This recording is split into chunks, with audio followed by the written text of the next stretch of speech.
sahabat, jumpa kembali dalam program Ngulik Alkitab. Pada episode kali ini kita hendak mengulik Injil Lukas pasal 2 ayat 1-7, diberi judul Kelahiran Kyrios Semesta.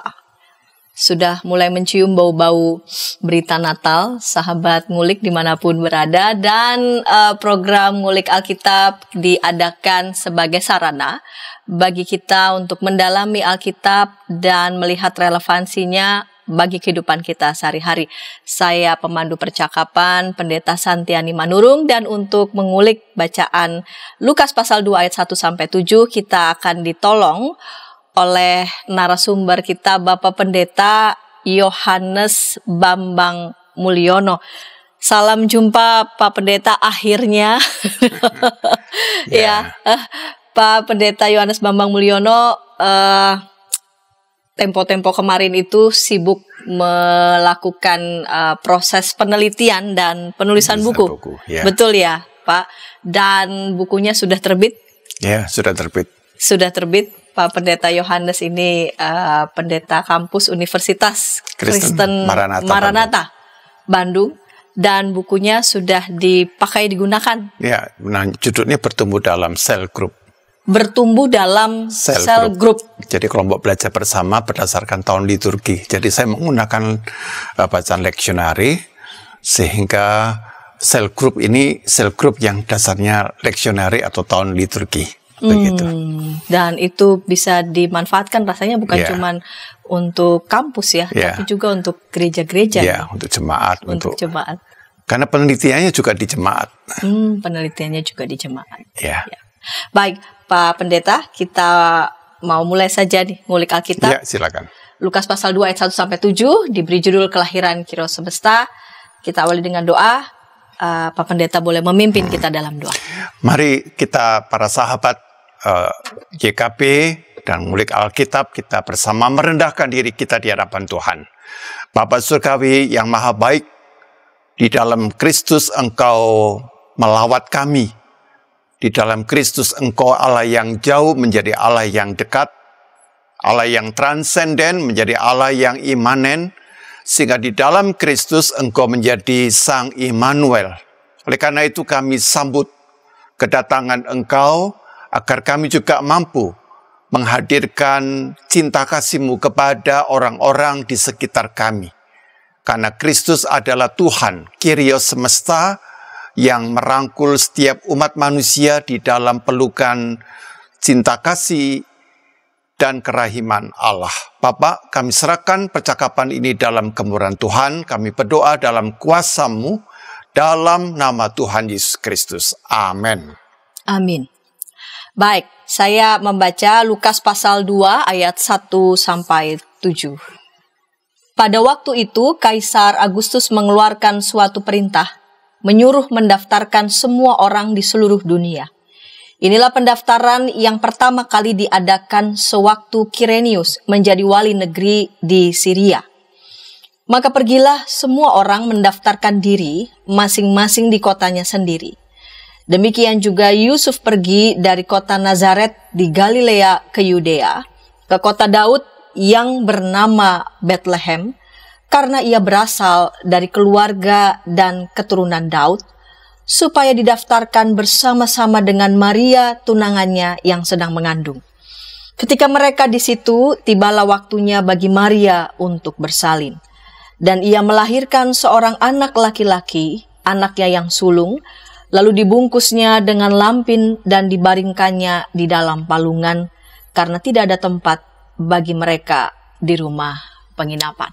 Baik, Pak Pendeta, Lukas 2 ayat 1-7, saya di segmen pertama ini tertarik melihat di ayat pertama, judul perikop yang tadi kita baca, Kelahiran Yesus. Pada waktu itu Kaisar Agustus mengeluarkan suatu perintah, menyuruh mendaftarkan semua orang di seluruh dunia. Pada waktu itu, saya mau kaitkan dengan judul perikop Kelahiran Yesus, berarti pada waktu kelahiran Yesus, Kaisar Agustus mengeluarkan suatu perintah menyuruh mendaftarkan semua orang di seluruh dunia. Seperti apa sih cakupan seluruh dunia pada waktu itu, pada konteks di mana Kaisar Agustus pada waktu memerintah, dan seberapa menariknya sosok Kaisar Agustus sehingga lalu kemudian disebutkan namanya secara eksplisit dalam Alkitab dalam Alkitab ini, Pak Pendeta. Ya, terima kasih Bu Santi. Ya. Saudara-saudara, saya kira ayat ini kerap kali kalau dibaca dalam berita Natal itu ya dibaca tapi seringkali dilewati. Ya. Padahal ini adalah satu ayat yang sangat penting untuk memahami tentang diri Kristus yang ditempatkan di dalam konteks seorang Kaisar Agustus. Ya. Dan kata seluruh dunia memang dalam bahasa Yunani kita tahu itu adalah kata dunia di sini lebih tepat pada kata oikomenen ya, jadi pasanten oikomenen ya, jadi oikomenen itu diterjemahkan oleh Lembaga Alkitab Indonesia dengan kata dunia. Padahal kata ini sebenarnya lebih mencakup kepada suatu tempat yang kita kenal dengan kata ikumene ya, dari oikos dan menen ya. Nah, oikos itu rumah, menen itu tinggal. Jadi tempat tinggal yang memang mendunia.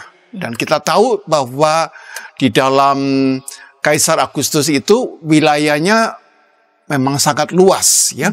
Dan kita tahu bahwa wilayah Kekaisar Romawi itu meliputi, kalau dilihat dari peta modern ini, Italia, kemudian itu ada Dalmatia, ada juga Makedonia, Galia, Hispania, Afrika, ya, Asia, Syria, dan Palestina. Tentunya yang dimasukkan Palestina ini adalah bukan wilayah Palestina yang ini, tapi adalah menunjuk kepada keseluruhan Israel. Ya, jadi lebih tepat kata Palestina itu diterjemahkan menjadi tanah Kanaan, gitu. Ya. Jadi kita bisa melihat bahwa wilayah Kekaisaran Romawi itu sangat luas, ya, dan kita bisa membayangkan tidak ada satu transportasi yang modern, tetapi mereka bisa menaklukkan dan memiliki satu wilayah yang sedemikian. Dan tentunya ini ada satu pengaruh dari seorang raja, ya, dan Raja Romawi yang salah satu terkenal adalah Caesar, ya, Augustus begitu. Ya. Dan dalam konteks inilah mengapa kemudian kelahiran Yesus itu ditempatkan, ya, dengan sosok dari Agustus ini. Dan nanti bisa kita lihat kalau baca Injil ini, kemudian kalau Yohanes itu bagaimana, kira-kira seperti itu ya. Tapi menarik strukturnya dia dalam membaca firman Tuhan, khususnya dalam kelahiran Yesus itu. Sementara begitu. Baik. Seberapa penting ataupun seberapa menarik begitu sosok Caesar, Kaisar Agustus ini ketika Yesus lahir, Pak Pendeta. Ya. Jadi, siapa dia itu? Kaisar Agustus ini adalah memang pemenang perang ya, dan kita tahu bahwa Agustus ini dulu banyak menaklukkan, dan memang dapat dikatakan kerajaan Romawi itu mencapai zaman keemasan. Itu pada Kaisar Agustus ini, ya.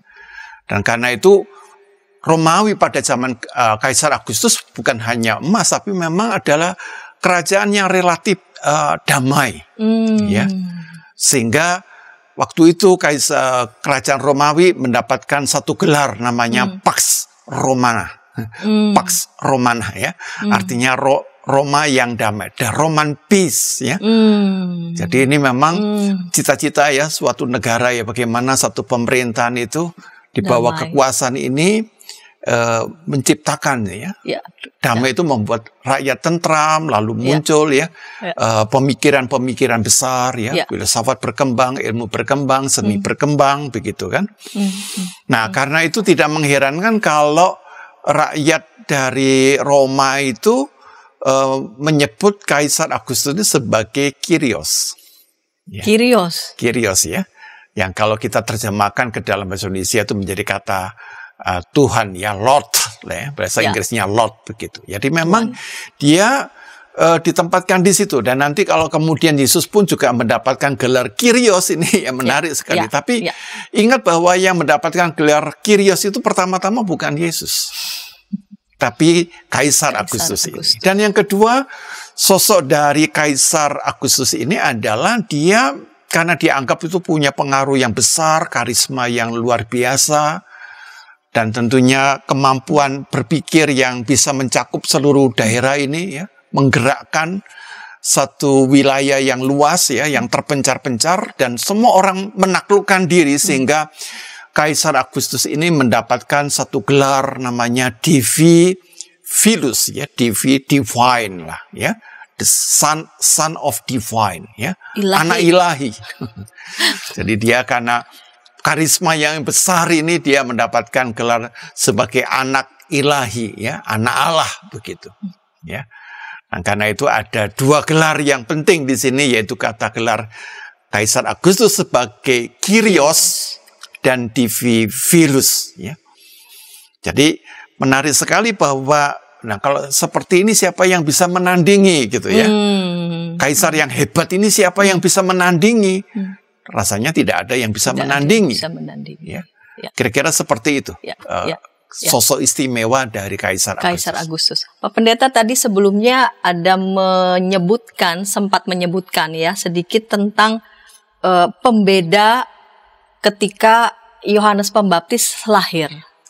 Ya, ini menarik. Jadi baik pasal 1 maupun pasal 2 ini ada pemberitahuan tentang kelahiran. Pembedanya di pasal 1-nya tentang kelahiran Yohanes Pembaptis, sedangkan di pasal 1 juga ayat 26, pasal 1 juga ayat 26, dan juga pasal 2 ini tentang Yesus begitu. Di pasal 1 pemberitahuan tentang kelahiran Yohanes Pembaptis pada zaman Herodes. Ini kait-mengaitnya bagaimana ini? Yang satu zaman Herodes, lalu kemudian ketika Yesus lahir, yang disebut secara eksplisit adalah pada masa Kaisar Agustus, begitu. Ya, memang kadang-kadang kita sebagai pembaca tuh lupa ya bahwa penyebutan itu selalu mempunyai makna. Jadi penulis Alkitab dalam ini Lukas adalah penulis yang sangat jeli. Dia memang tabib, tapi adalah tabib yang ahli sejarah. Suka sejarah begitu ya. Dan kalau kita membaca Lukas pasal 1 ayat 5, ya, disebutkan itu ya pada zaman Herodes raja Yudea, lalu disebutkan adalah seorang imam bernama Zakaria, ya, dari rombongan Abiyah, ya. Istrinya juga berasal dari keturunan Harun, namanya Elisabeth. Jadi ini kita nanti ceritanya ke ayat berikutnya berkaitan dengan kelahiran dari Yohanes, ya, Yohanes Pembaptis itu ditempatkan dengan secara sengaja pada zaman Herodes. Nah, ini menarik sekali. Kalau Yesus ini kenapa ditempatkan pada zaman Kaisar Agustus, ya gitu. Tapi kalau Yohanes ini kenapa ditempatkan dengan konteks zaman Herodes, Raja Yudea, gitu ya. Nah, tentunya Lukas mempunyai makna yang tidak sekedar nulis begitu, tapi dia mempunyai satu arah teologi, ya. Jadi di dalam berita yang sejarah itu, historis itu ada sebuah orientasi teologi, gitu. Jadi Lukas dengan sengaja membedakan konteks kelahiran Yesus dengan kelahiran Yohanes, ya. Jadi Yohanes ini bukan dikecilkan, tapi mau mengatakan bahwa berbeda. Kelahiran Yesus ditempatkan di dalam satu pemerintahan kaisar yang mendunia, yang besar seperti Agustus, tetapi Yohanes Pembaptis ditempatkan pada raja wilayah. Dalam hal ini adalah raja wilayah Yudea, yaitu seorang raja bernama Herodes Agung. Ya. Dan itu tentunya menunjukkan sebuah tujuan yang penting, ya, bahwa mengapa nanti Yesus itu disebut dengan Kyrios yang sifatnya ekumenen tadi. Tetapi Yohanes Pembaptis tidak pernah disebutkan sebagai nabi yang sifatnya semesta atau mendunia seperti itu, ya. Tadi mau mengatakan bahwa ada peran yang sangat signifikan antara Yohanes dengan Yesus Kristus itu. Baik, ya. Jadi ini bukan sekadar mengacu pada waktu Yohanes Pembaptis, raja, waktu Yesus lahir, kaisar. Namun ada arah teologis yang ingin disampaikan oleh penulis Injil Lukas, perbedaan dua figur ini ya, yang satu itu bukan hanya mendunia tapi mensemesta gitu ya, mensemesta, sedangkan yang satunya itu katakanlah lokal begitu ya. Lokal. Jadi ada peran yang jauh lebih istimewa. Nah, Pak Pendeta juga tadi menyebutkan gelar Kyrios itu pertama justru disematkan pada Kaisar Agustus, dan pada Yesus juga disematkan gelar Kyrios itu. Nah, apa pembeda dari dua figur ini, padahal kepada mereka berdua disematkan gelar Kyrios? Itu kita akan bahas ulas di segmen kedua. Namun sebelumnya kita dengarkan pesan-pesan berikut ini. Dari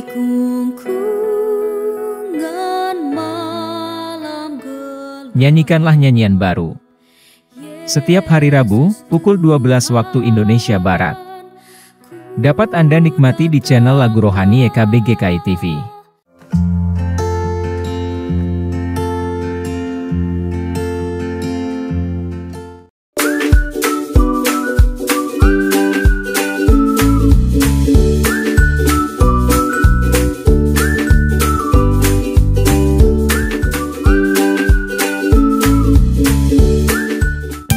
Sahabat, mari dukung pelayanan dan pekabaran Injil melalui YKB dengan membagikan link acara ini kepada sebanyak mungkin orang. Dukungan juga dapat saudara lakukan dengan mentransfer dukungan finansial ke rekening BCA ke nomor 450 305 2990 450 305 2990 atas nama Yayasan Komunikasi Bersama.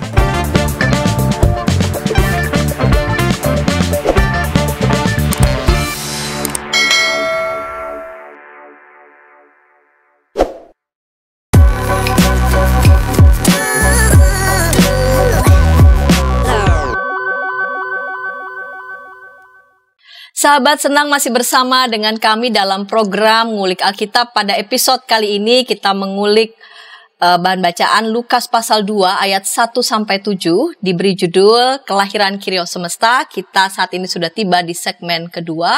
Saya mengajak sahabat boleh berinteraksi di kolom komentar bersama dengan narasumber pada episode kali ini, Bapak Pendeta Yohanes Bambang Mulyono. Baik Pak Pendeta, kita lanjut di segmen yang kedua ini. Ya, segmen yang pertama Pak Pendeta sudah memberikan penjelasan bahwa gelar Kyrios itu Lord ya, Tuan, disematkan pada Kaisar Agustus lebih dulu. Walaupun lalu kemudian kepada Yesus juga disematkan kepadanya sebutan ataupun gelar Kyrios. Apa pembeda sama-sama gelar Kyrios namun disematkan pada Kaisar Agustus, lalu kemudian yang kedua kepada Kristus, pada Yesus? Jadi pasti lebih dahulu kepada Kaisar Agustus, karena Kaisar Agustus itu memerintah sebelum Yesus lahir, ya. Dan kita tahu dalam sejarah Kaisar Agustus dulu nama aslinya adalah Octavianus, ya. Ya, kalau kita Octavianus nanti ada kaitannya dengan cerita Cleopatra dan sebagainya, gitu ya. Nah, lalu di sini ada dua gelar ya, Kyrios, dan itu kepada Kaisar dan kepada Yesus. Nah, kalau menurut para ahli, gelar Kyrios Yesus itu sebenarnya dari penelitian itu diberikan setelah Kristus itu wafat dan bangkit. Ya. Jadi secara teologis ya, itu baru para muridnya itu menyebut dia itu sebagai Kyrios, begitu. Ya. Jadi artinya apa? Setelah Yesus itu membuktikan kuasanya yang wafat dan bangkit itu ya, sebagai anak Allah. Tetapi kalau boleh dikatakan bahwa gelar Kyrios dalam diri Yesus itu mau mengatakan sengaja pertama-tama disandingkan, tetapi disandingkan itu sebenarnya kalau dari sudut politiknya Yesus dianggapnya tidak ada apa-apanya, begitu kan? Ya, betul. Tetapi dari sudut pengaruhnya, ternyata pengaruh dari Yesus Sang Kyrios itu melampaui batas-batas wilayah geografis dan teritorial politik dari Kaisar Agustus itu, ya. Jadi karena itu kalau tadi saya sebutkan Kaisar Agustus mendapatkan 2 gelar, ya, Pax Romana, ya, dan yang kedua adalah Divivillus, ya. Tetap orang mengatakan, ya betul, kamu Kyrios, tapi kamu adalah penjajah, begitu. Itu bedanya, kamu penjajah, tetapi Yesus ini adalah justru orang yang pribadi yang sama sekali berbeda dengan sosok penjajah yang menggunakan, ya pasti menggunakan militer, menggunakan kekuasaan politik, ya, ya. Dan ini yang kita lihat di dalam sekarang perang yang ada di Ukraina, Rusia, antara Israel, Palestina, ya, menggunakan kekuasaan militer begitu. Tapi yang di dalam diri Yesus adalah tidak, ya. Dia bukan mengorbankan orang lain demi tujuan politiknya, tetapi dia justru sebaliknya, dia memberikan dirinya, dia sacrifice kepada banyak orang supaya orang lain ini atau setiap kita itu mendapatkan hidup yang berlimpah, ya. Yang dikatakan di dalam Yohanes pasal 10 ayat 10b itu, ya, aku datang supaya semuanya aku datang memberikan hidup, ya, bahkan hidup yang berkelimpahan, ya, hidup yang penuh, begitu. Dan karena itu ada pembeda antara Kaisar Agustus sebagai Kyrios yang tentunya tangannya pasti berlumuran banyak darah. Sekalipun dibilang pada saat itu kondisi damai, namun damai dalam situasi penaklukan. Ya, penaklukan. Ya, dia memang menciptakan satu kerajaan yang damai, ya, relatif damai. Tapi untuk damai di sana dia harus menggunakan itu, ya, kekerasan, power, ya, militerisme, dan kekuatan senjata. Jadi ada satu hal yang sangat berbeda, begitu. Jadi ada Kristus ini Kyrios yang melampaui Pax Romana. Begitu. Dan kalau dilihat dari Kristus itu, yang mau dikatakan dalam Injil bahwa Yesus sebagai Kyrios itu, dia memberikan apa yang tidak dapat diberikan oleh dunia. Ya, karena itu di dalam Injil Yohanes 14 ayat 27, Yesus berkata, damai sejahtera ku tinggalkan bagimu. Damai sejahtera ku berikan kepadamu. Dan apa yang ku berikan tidak seperti yang diberikan oleh dunia kepadamu. Jadi Kyrios Yesus itu ada Kyrios Shalom, ya, atau Eirene, kira-kira seperti itu, Ibu. Ya. Pak Pendeta, ini ada yang menarik tadi kan Pak Pendeta sudah menyebut, ya, gelar Kyrios itu lebih dulu disematkan pada Kaisar Agustus, ya. Lalu kemudian gelar Kyrios sematkan pada Kristus pasca wafat sebetulnya, ya. Lalu kemudian dan bangkit, dan itu diberikan oleh murid-murid. Ya, bukan tanpa maksud dan tujuan, itu membuktikan pembeda antara Kaisar Agustus dan Kristus itu, begitu. Nah, biasanya begitu, ya, seorang kaisar itu kan memerintah itu kan perlu untuk membuktikan begitu, ya, pencapaian tidak kadang-kadang itu berdasarkan keturunan, ya, walaupun tidak selalu, ya, kalau untuk konteks kerajaan Roma. Kerajaan Roma tidak selalu, tapi kalau misalnya contohnya kerajaan Inggris itu harus dari keturunan. Harus keturunan. Dari ambil raja-raja Eropa dari harus keturunan. Israel juga sama dari keturunan. Tapi kalau Roma itu ditentukan juga oleh dia bisa membuktikan, ya, karena itu nanti yang memutuskan senat. Oh ya, iya. Karena itu ada senat. Jadi konsep senat yang nanti menjadi salah satunya seperti DPR, MPR itu gitu, ya. Ya, itu sebenarnya diambil dari prinsip dari kerajaan Romawi. Gitu. Ya. Artinya kan mesti harus membuktikan begitu bahwa memang dia pantas begitu, ya, menjadi kaisar. Iya. Sedangkan Yesus berbeda begitu. Dia adalah Allah, ya, yang sudah di atas, lalu kemudian menjadi manusia, sekalipun dideskripsikan di sini ia berasal dari keluarga dan keturunan Daud. Jadi di satu sisi dia adalah, ya, anak Allah itu yang ilahi itu, ya, tapi juga dia lahir dalam sebuah keluarga dalam terah tertentu yang memang dipandang dan dihormati begitu, Daud. Di sini adakah semacam apa ya pembeda di antara dua figur ini? Begitu. Ya. Jadi kalau Kaisar Agustus tentunya adalah pada kompetensi dan prestasi yang dan juga diterima oleh Senat. Ya. Ya. Ya. Dan karena itu bisa terjadi bahwa kaisar itu dibunuh, ya dikudeta, lalu diganti oleh kaisar yang lain, begitu ya. Ya. Jadi karena itu Kaisar Nero, Tiberius, Domitianus, ya, Agustus itu tidak satu darah, begitu, tidak satu keturunan. Gitu, ya. Nah, agak berbeda dengan konsep raja di dalam Israel itu dari keturunan, gitu. Dan salah satu keturunan yang dijanjikan oleh Allah dalam hal ini adalah keturunan dari Raja Daud. Dan biasanya dirujuk dari 2 Samuel pasal 7 itu, ya. Ayat 13, 14 begitu ya, yang mengatakan bahwa dari keturunanmu ini aku akan mendirikan takhta ya, takhtaku dan takhtaku akan kekal selama-lamanya begitu. Dan karena itu konsep itu mulai muncul loh ya, harapan mesianis itu ya. Nah, siapa itu anaknya Daud itu yang bisa menjadi Mesias ya? Dan ternyata dibuktikan dalam perjalanan itu semuanya bermasalah semua. Tidak ada anaknya Daud ini yang benar gitu ya. Ya, Salomo pun yang dianggapnya hebat juga tidak benar juga gitu kan. Tidak ada yang benar begitu.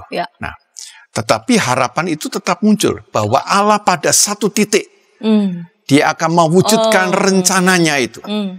Nah, dan menarik sekali bahwa di dalam satu titik itu ya muncullah 2 orang yang menjadi suami istri dalam usia yang masih muda, yaitu Yusuf dan Maria. Dan kedua orang ini ternyata seringkali kan kaitannya dengan Yusuf anak Daud, tapi sebenarnya Maria pun juga adalah keturunan dari Daud. Gitu ya.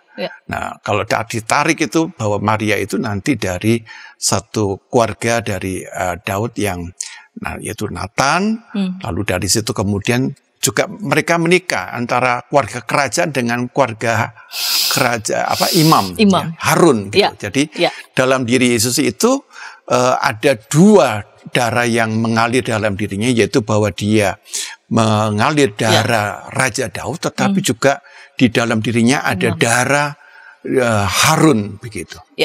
Gitu. Nah, karena itu Yesus juga nanti mempunyai 2 gelar itu, antara Raja, Imam. Ya, Raja, Imam dan Nabi. Ya, jadi karena itu gereja kemudian menyebutkan ya. Nah, jadi, figur ini kalau kita lihat Kyriosnya Yesus ini pada waktu itu sudah melampaui batas-batas kerajaan Romawi ya, dan Yesus bisa ini sudah 2000 tahun, tetapi pengaruhnya masih membesar, karena itu diberi judul kelahiran Kyrios semesta itu. Kira-kira seperti itu. Ya, baik. Pak Pendeta, ini kita lanjut. Memang nih pasal 2 ayat 1 sampai 7, tapi rasanya kurang lengkap kalau kita nggak lihat pengalaman bagaimana para gembala juga menyambut kelahiran Yesus ini yang kita imani begitu. Bagaimana pengalaman pengalaman iman para gembala yang orang yang sederhana yang tidak tahu konsep mesianik. Tapi kemudian mereka sendiri yang dimotivasi begitu untuk datang menjumpai Yesus yang lahir itu. Jadi seperti Lukas itu membuat semacam paradoks gitu. Menggambarkan kerajaan, biasanya dunia menggambarkan keluarga kerajaan dengan segala kemegahannya begitu. Lalu Lukas mengatakan ternyata caranya Allah itu tidak begitu.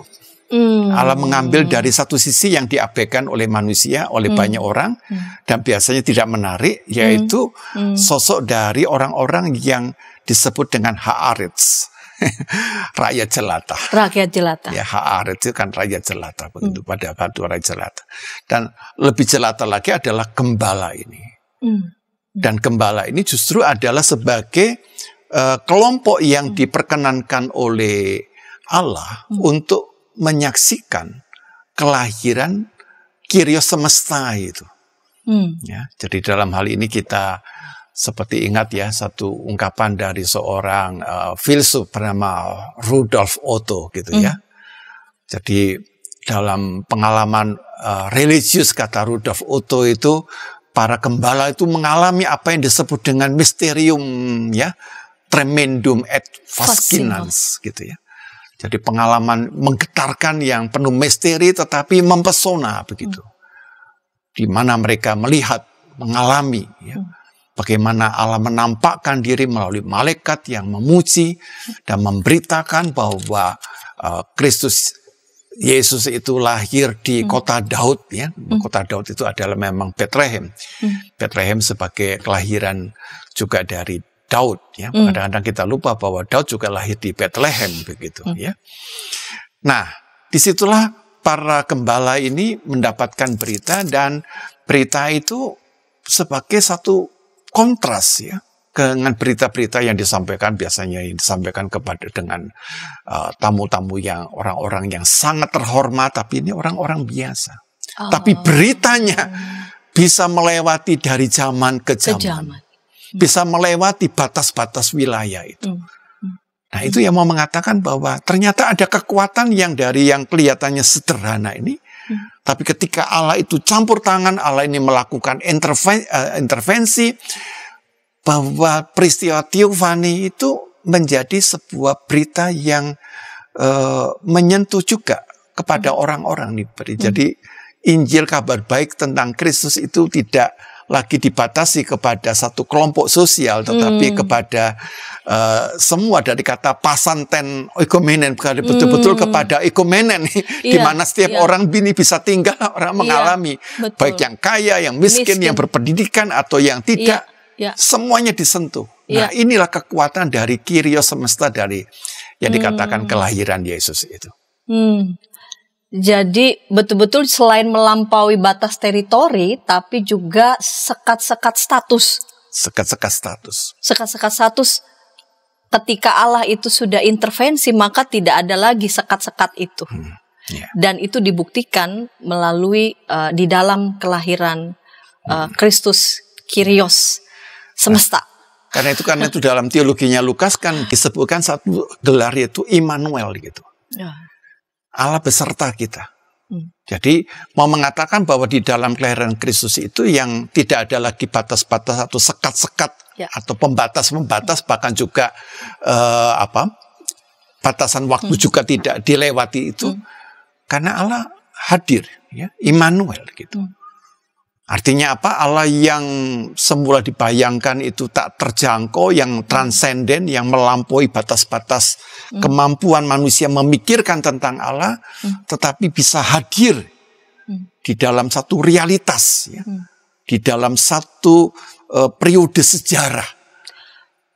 Dan periode sejarah ini kemudian berbicara panjang tanpa batas kepada periode-periode selanjutnya. Begitu. Jadi lahir dalam periode sejarah tertentu, tapi lalu kemudian berpengaruh ke dalam periode-periode selanjutnya itu.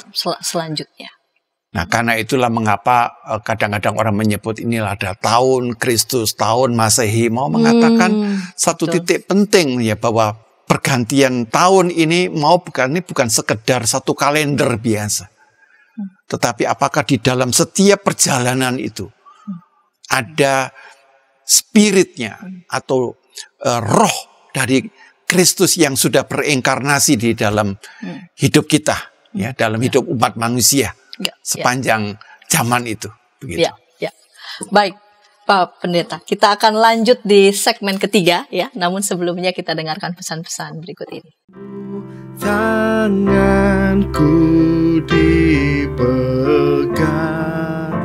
Injil dalam melodi. Setiap hari Kamis, pukul 12 waktu Indonesia Barat. Dapat Anda nikmati di channel Bedah Lagu YKB GKI TV.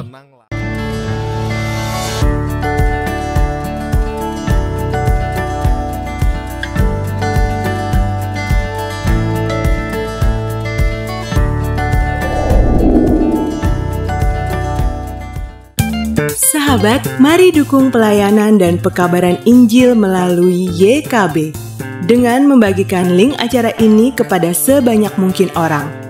Dukungan juga dapat saudara lakukan dengan mentransfer dukungan finansial ke rekening BCA ke nomor 450 305 2990, 450 305 2990 atas nama Yayasan Komunikasi Bersama.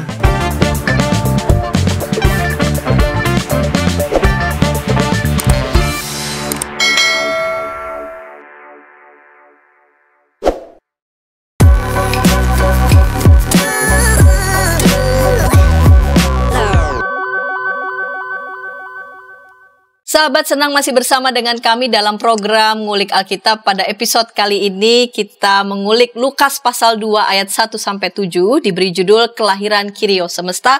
Saat ini kita sudah memasuki segmen ketiga. Saya mengajak sahabat boleh berinteraksi di kolom komentar yang sudah tersedia. Saya lanjut nih bersama dengan Pak Pendeta Yohanes Bambang Mulyono sebagai narasumber ngulik pada episode kali ini. Pak Pendeta, kita lanjut ya di segmen ketiga. Di segmen pertama, kedua, Pak Yo cukup menekankan tentang bahwa Yesus itu lahir dalam konteks tertentu, periode sejarah tertentu. Ia berinkarnasi dalam daging ya. Betapa penting itu bicara soal konteks begitu ya. Nah, karena itu sebetulnya persisnya kapan begitu ya Yesus itu lahir begitu. Kita rayakan secara umum kan 25 Desember secara umum begitu. Tapi persisnya sebetulnya kapan Yesus itu lahir berdasarkan berdasarkan sejarah. Jadi sayangnya Alkitab tidak menyebutkan ya. Tanggal. Dan karena itu banyak orang meragukan bahwa Natal yang dirayakan oleh umat Kristen itu sebenarnya bukan tanggal kelahiran Yesus. Tetapi itu adalah tanggal kelahiran dari Dewa Matahari. Gitu. Dan ada perbedaan antara Natal dalam gereja-gereja mainstream, ya ada yang 25 Desember, tetapi kalau gereja ortodok kok 6 Januari. Ya, betul. Gitu, ya. Ini yang benar yang mana? Ya. Gitu, ya. Atau yang ketiga, ada gereja mengatakan, udah jangan merayakan Natal. Gitu ya. Karena itu sama saja kamu melakukan sesuatu yang tidak ada dalam Alkitab, dan perayaan itu sebenarnya kamu merayakan Dewa Matahari. Gitu, ya. Nah, terlepas dari apa, mari kita mencoba memikirkan ya, bahwa cara gereja itu merayakan tahun gerejawi, ya, satu hari raya, itu dilakukan melalui tradisi. Jadi, dia menyimpannya itu, ingatan itu di dalam tradisi. Nah, tradisi itu adalah dilakukan setiap kali, rutin, ya, dan teratur, begitu. Nah, bagaimana salah satu caranya? Misalnya, ini gereja Katolik, gereja Ortodok itu dari dulu tuh merayakan tanggal 25 Maret. 25 Maret. Itu Maria menerima kabar gembira. Itu contohnya. Dipelihara terus itu. Pokoknya setiap tanggal 25 Maret, disitulah gereja pasti merayakan Maria menerima kabar gembira. Begitu. Nah, sekarang kita lihat ini tradisi yang dihidupi ya, yang dipelihara dari tahun ke tahun, berabad-abad. Begitu. Jadi ini ingatan yang terus diingat dengan baik. Ya. Akan dirayakan lagi di dalam satu ibadah. Gitu. Lalu kaitannya antara 25 Maret itu dengan Natal ini bagaimana? Gitu. Apakah ada dasarnya? Nah, dalam hal ini kita mau membaca satu bagian dari Lukas pasal 1. Mungkin kita ada baiknya kita baca ya. Lukas pasal 1 ayat 8 sampai dengan ayat 11. Mari silakan Ibu. Saya baca ya. Lukas pasal 1 ayat 8 sampai 11. Pada suatu kali, waktu tiba giliran rombongannya, Zakaria melakukan tugas keimaman di hadapan Tuhan. Sebab ketika diundi, sebagaimana lazimnya, untuk menentukan imam yang bertugas, dialah yang ditunjuk untuk masuk ke dalam bait suci dan membakar ukupan di situ. Sementara itu, seluruh umat berkumpul di luar dan sembahyang. Waktu itu adalah waktu pembakaran ukupan. Maka tampaklah kepada Zakaria seorang malaikat Tuhan berdiri di sebelah kanan mezbah pembakaran ukupan. Nah, ini pertanyaannya begini. Kapan Zakaria itu ditunjuk menjadi imam dalam tugasnya sebagai imam besar, sehingga dia membakar ukupan di sana? Ini kapan? Itu pertanyaannya dulu. Nah, kalau kita lihat tentunya ini bukan dalam konteks perayaan Paskah. Ya, kalau Paskah itu kan tanggal 14 Nisan, ya, sekitar bulan Maret, April gitu. Maka para ahli sepakat bahwa Lukas pasal 1 ayat 8 sampai dengan ayat 11 itu dilaksanakan pada perayaan yang istimewa. Tapi di luar Paskah. Tetap istimewa di luar Paskah. Istimewa. Yaitu apa? Yang pasti itu di antara ini ada satu perayaan yang paling istimewa. Nah, perayaan itu adalah Rosh Hashanah, tahun baru. Kemudian Yom Kippur, hari penebusan, dan Sukkot. Dan itu jatuh pada hari raya di bulan Tishrei. Nah, Tishrei itu adalah terjadi pada bulan September, Oktober. Jadi seperti sekarang ini.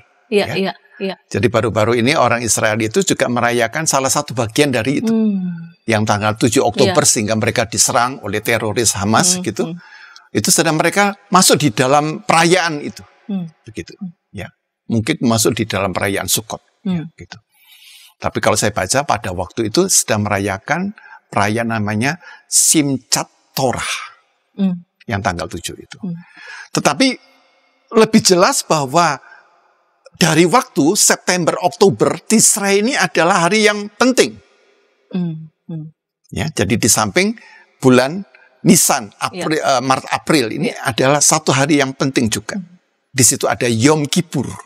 Nah, tampaknya Zakaria ini merayakan pada hari raya Yom Kippur. Hari raya penebusan. Ya, karena itu dia harus membayar ukupan.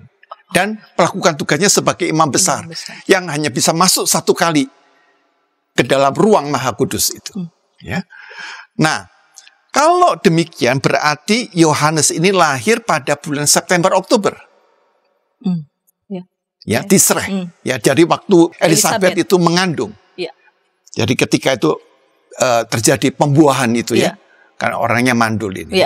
Itu terjadi pada bulan September, Oktober. Nah, lalu cara lihatnya kita begini. Kemudian menarik di dalam Lukas 1 ayat 26. Silakan Ibu. Ya, dalam bulan yang ke-6, Allah menyuruh malaikat Gabriel pergi ke sebuah kota di Galilea bernama Nazaret. Nah, jadi setelah bulan ke-6 dari Elizabeth ini mengandung, lalu disebutkan Allah menyuruh malaikat Gabriel ke kota di Galilea bernama Nazaret. Menyampaikan berita kepada seorang perawan bernama Maria. Jadi 6 bulan kemudian. Mari kita hitung. September, Oktober, November, Desember, Januari, Februari, Maret, ya, atau April. Jadi antara September, Oktober. Jadi antara ini ya. Jadi kalau dimulai dari September, Oktober, November, Desember, Januari, Februari, Maret. Ya.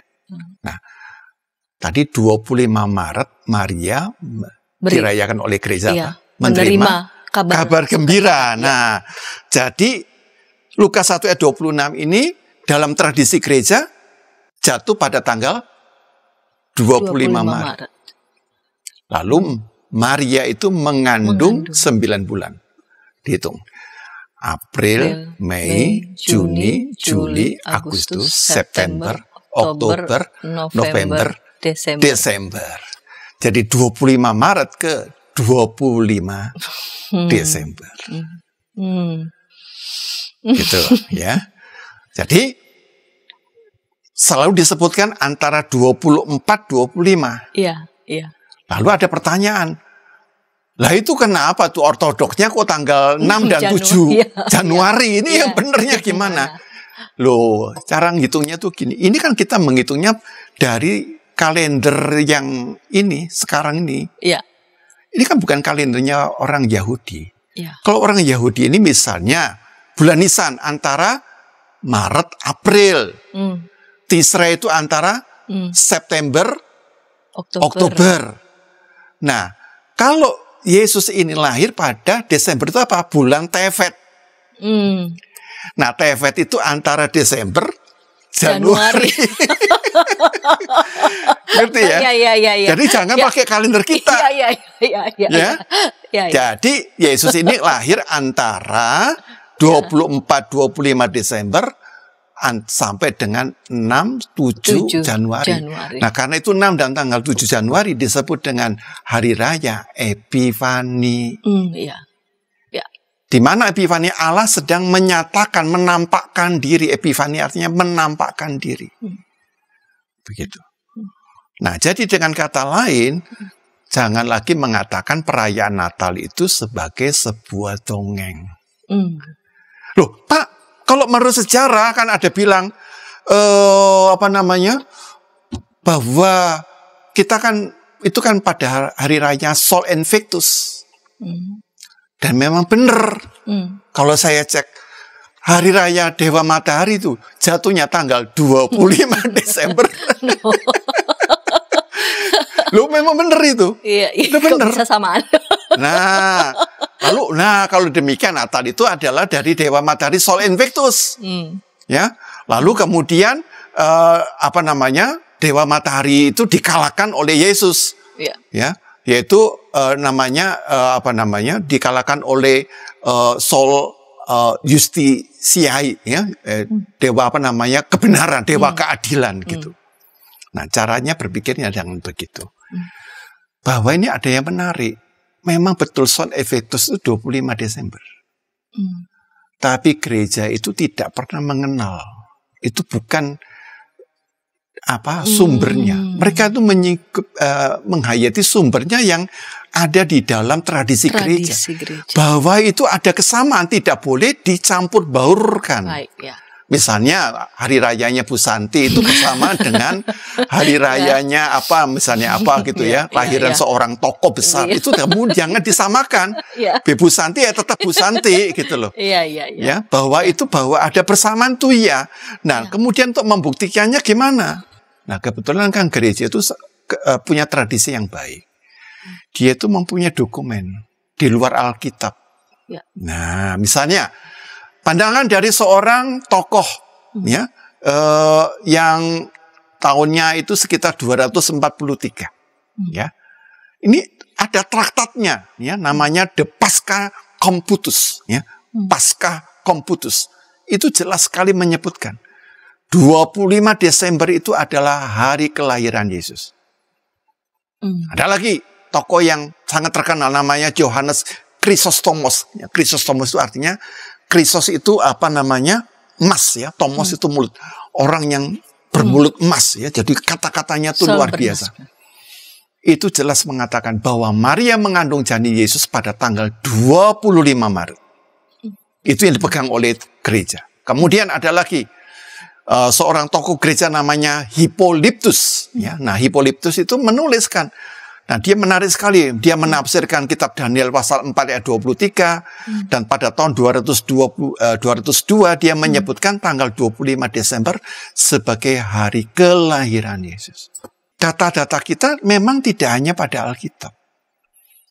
Kepada traktat, kepada dokumen-dokumen yang terbit, tapi juga dari tradisi gereja. Nah, tradisi yang gereja dirawat itu. Yang dirawat, dihidupi. Dari tahun ke tahun. Dan gereja tidak pernah misalnya menghidupi sebuah hari raya itu tidak pernah. Apalagi kalau gereja-gereja yang seperti Ortodoks, seperti Katolik. Kalau Protestan bisa aja lewat. Ya, kita kadang-kadang nambah dengan hari bulan keluarga, dengan bulan pekabaran Injil atau bulan musik ya ditambah-tambahin. Tapi kalau itu kan baru-baru aja. Tapi kalau dalam gereja yang Katolik dan Ortodoks itu tidak. Mereka tuh punya pakemnya lah, punya satu dasar ya, mengapa itu dirayakan dan dipelihara gitu. Nah, itu yang mempunyai nilai yang tidak bisa dibantah. Karena dihidupi oleh umat. Dan kalau umat namanya apa? Umat sedunia ya, di mana umat itu berada gitu. Bukan umat lokal gitu. Jadi kesalahan itu lebih diminimalisir. Karena dirayakan terus-menerus oleh umat gitu ya. Jadi dengan demikian sangat jelas seperti kalau Yesus lahir antara apa ya 25 Desember sampai tanggal 6 sampai 7 Januari itu rentangnya. Kapan persisnya? Ya itu pokoknya rentangnya.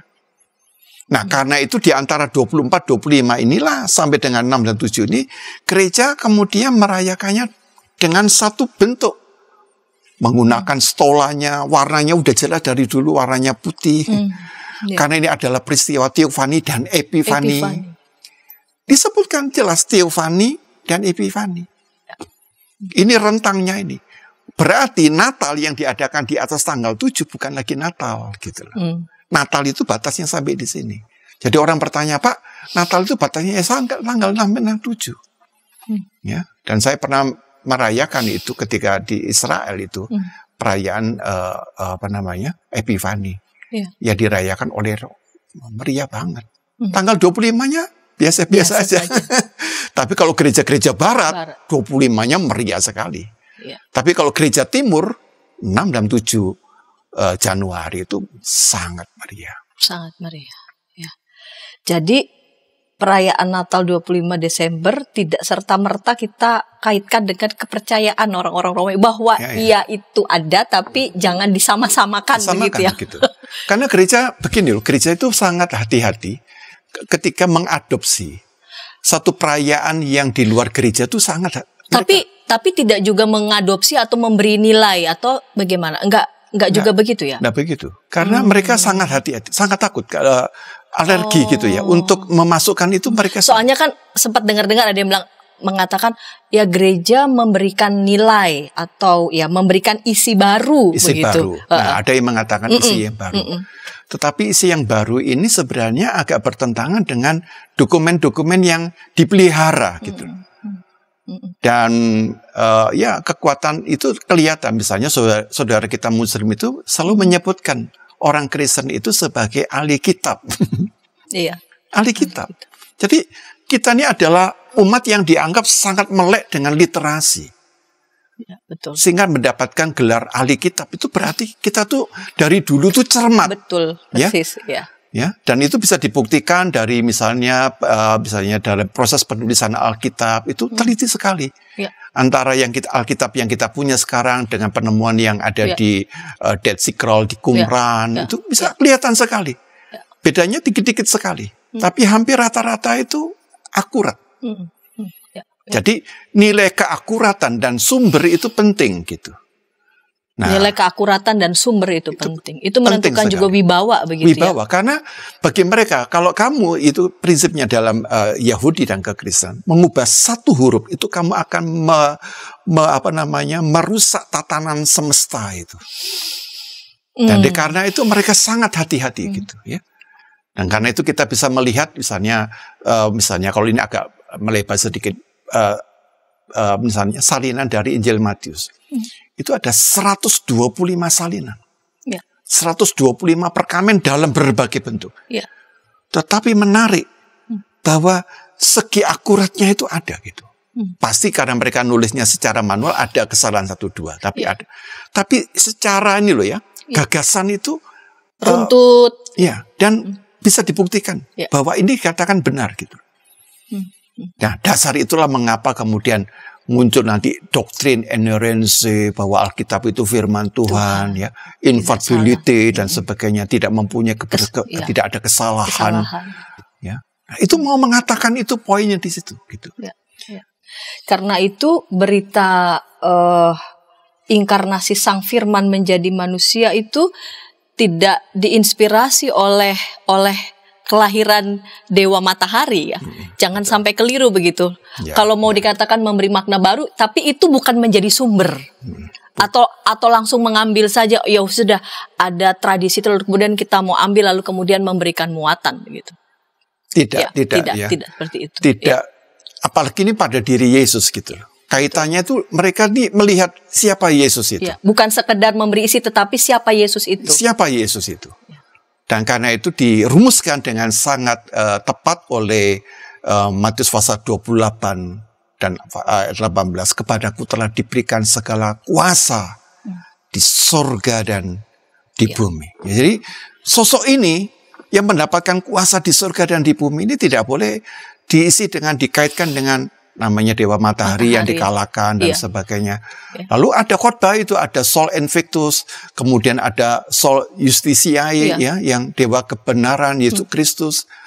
Nah ini kita tanpa sadar menggunakan sumber. Kamu ngomong seperti ini dasarnya apa? Gitu loh. Kita kalau berbicara itu harus tahu sumbernya kamu dari mana. Gitu. Apalagi diberitakan kepada umat gitu loh. Dan jangan merugikan nilai dari Natal itu sendiri karena kita ingin kelihatannya ilmiah, kelihatannya kita ini pinter, berpendidikan, lalu ngomong pakai bahasa asing, Sol Invictus, wah kelihatannya keren banget. Nah itu saya kira kita berdosa gitu karena kita tidak melakukan sebagai seorang akademikus. Baik Pak Pendeta, sahabat, di episode Ngulik Alkitab pada saat ini dengan bahan bacaan Lukas pasal 2 ayat 1-7 kelahiran Kyrios Semesta, kita diajak untuk kembali ya merenungkan makna Immanuel itu, Allah bersama-sama dengan kita, yang melampaui batas-batas wilayah, teritori, sekat-sekat dan sebagainya. Dan sampai saat ini pun kita merasakan dan mengalami kehadiran Allah yang bersama dengan kita. Terima kasih Pak Pendeta yang sudah bersama dengan kita, boleh mengulik teks ini dan menginspirasi kita. Ketika tayangan ini boleh memberkati sahabat dimanapun berada, sahabat boleh membagikannya kepada sebanyak mungkin orang, dan sahabat dimanapun berada boleh menekan tombol like serta subscribe sehingga boleh mendapatkan update dari tayangan YKB GKI TV. Kita mau menutupnya dalam doa. Silakan Pak Pendeta boleh memimpin dalam doa. Baik, para sahabat YKB dimanapun berada, pada hari yang sangat istimewa di mana kita boleh merayakan kelahiran Kristus Sang Firman Allah menjadi manusia, mari kita sambut dan kita merendahkan diri kita agar damai sejahtera dari Kristus boleh menaungi kita.